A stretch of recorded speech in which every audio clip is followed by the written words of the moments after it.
नमस्कार दोस्तों, welcome to PPT news channel. This is your own English news channel where we bring your every latest news of your local area. PPT News aim is to make your area's voice reach the world. We bring to you news related to your area, administrative updates and every small and big information of public interest in a simple and accurate manner. Our specialty is correct, unbiased, and latest information. Whether it is development plans of your area, social issues, or special events of your area, PPT News is always with you. Celebratory firing is called celebratory gunfire in English. Firing in celebration is a common thing on any happy occasion. Firing is common on the occasion of Christmas and New Year in countries like America.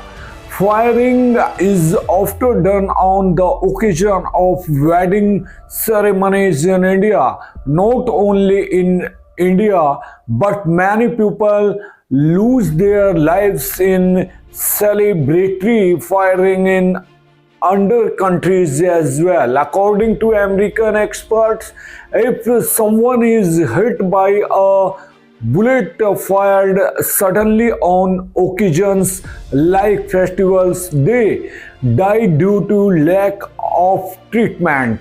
Apart from this, many houses are also damaged in this type of firing.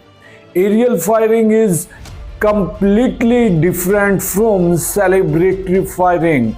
This type of firing is often done for security purpose, but many times mischievous elements try to take advantage of it. This can be understood by two examples. The first example is of Jammu Kashmir, where a large number of security forces are deployed. Sometimes aerial firing is done to disperse the crowd during stone painting. Second example is from February 2020 when during the CAA protest in Shahin Bagh, a youth traded to spread panic by firing in the air. This youth was arrested when anyone fires in the air with the intention of disrupting the security system. Legal action is taken against him. If an innocent person dies in their firing of the security forces, action is taken against them as well. In 2018, when the army fired on the stone pelters during a protest in Shopia, a case was filed against a major rank army officer which reached the Supreme Court. In situation, it is clear that both celebratory firing and aerial firing are invalid. Aerial firing can be accepted only from the point of view of security.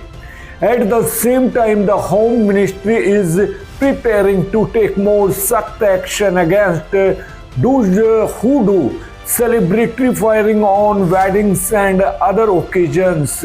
The ministry has proposed a 2-year status and a fine of up 2 lakh rupees for those guilty of celebratory firing by making changing in the Arms Act 1959 against celebratory firing, horse firing at public functions, religious places, wedding parties, and other occasions can lead to such punishment. The government has prepared a new draft. There has been a tradition of celebratory firing in wedding functions in some special communities. Many times people have lost their lives due to this firing done on such occasions.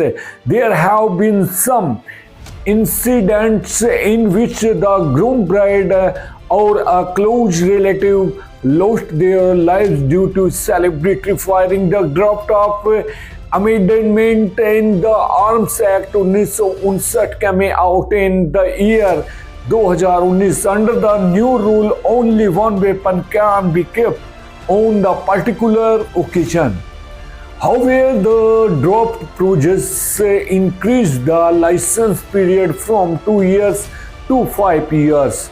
Under the new draft, people who have more than one weapon at the same time will have to deposit one of their weapons. It will be mandatory to deposit one weapon within a time period of 1 year.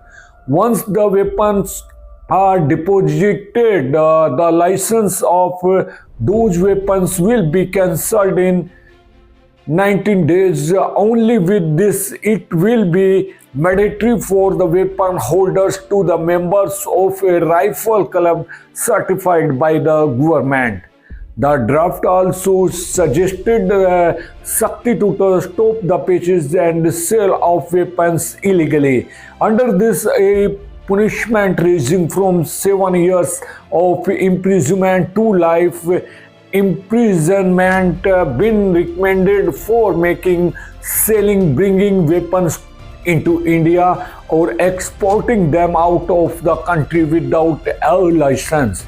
Under the existing laws, there is provision of 3 years to 7 years of punishment for illegally manufacturing, pitching and selling of weapons, along with illegal weapon manufacturing and purchase and sale. Concrete steps are proposed to be taken to stop syndicate crime related to weapons crime. A minimum of 10 years of imprisonment has been recommended for the crime of collecting, manufacturing and selling weapons through illegal means. The maximum punishment recommended for this crime is life imprisonment. Charkhi Dadri, a girl died during celebratory firing at a wedding ceremony in Charkhi Dadri on Wednesday night. While the girl's mother was injured, the incident happened late Wednesday night. Here, the Baradis opened fire at the garden gate. A 13-year-old girl died on the spot in the firing. Her mother Svita was injured by a bullet. The family had come to perform the Kanyadan. Actually, this entire incident informed the city police station area of Charkhi Dadri district. Here, Ashok Kumar, a resident of village Bahu of Jhajjar district, was celebrating his birthday with his wife. He had come with his wife Savita, Dr. Jia and son Mayank to perform the Kanyadan of his friends doctor. Meanwhile, the Baratis were firing at the garden gate. During this, when the mother and doctor were leaving go to the home, 13-year-old Jia got shot the celebratory firing. She died on the spot while Svita was injured by spray.